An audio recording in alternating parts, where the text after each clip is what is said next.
Lorsqu'on fait une formation avec le Handdash, chaque module de formation, chaque formation en elle-même, chaque chapitre, chaque sujet, tout est considéré comme des articles dans WordPress. Et donc, au même titre que tous les articles, on retrouve par défaut la date, la catégorie et le nombre de commentaires.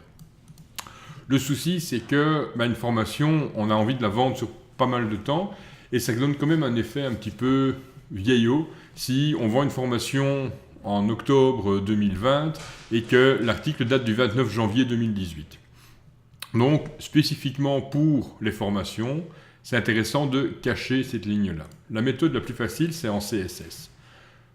Donc, on va dans le personnaliseur de thème, et vous avez tout en bas CSS additionnel. Et donc là, vous avez la possibilité d'ajouter du CSS. Et donc, on vient coller une série de codes comme ceci. Et on voit que ça fait disparaître la barre. En fait, le principe de base est le suivant. Donc, j'ai les 4 fois, parce que c'est pour les sujets, les cours, les leçons et les quiz. Et donc, on a .sfwd-topic pour les sujets, .sfwd-courses pour les formations elles-mêmes, -lessons pour les leçons et -quiz pour les quiz. Et puis, on a .post-meta. Donc, je retire ceci pour montrer. Je ferme le personnaliseur.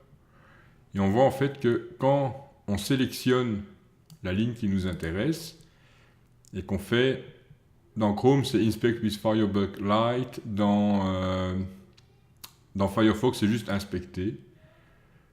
On lance l'inspecteur et il nous affiche le code. Et donc on voit que la ligne ici, on voit qu'elle se sélectionne quand je passe la souris dessus. On voit que c'est classe, entre guillemets, post-meta. Donc ça c'est l'information importante, c'est pour savoir donc ceci en CSS c'est la classe post-meta. Au même titre que par exemple, ici c'est entry title et ainsi de suite, mais donc nous c'est post-meta qu'on veut. Et donc, quand on va dans le personnaliseur de thème, je remontre le code que j'ai placé, dans CSS additionnel. Donc, ceci pour dire que c'est un sujet de le Handdash, et ceci pour dire que c'est la ligne qui poste les fameux méta. Les méta, c'est donc la date, le nombre de commentaires, l'auteur, ce genre de choses-là. On publie.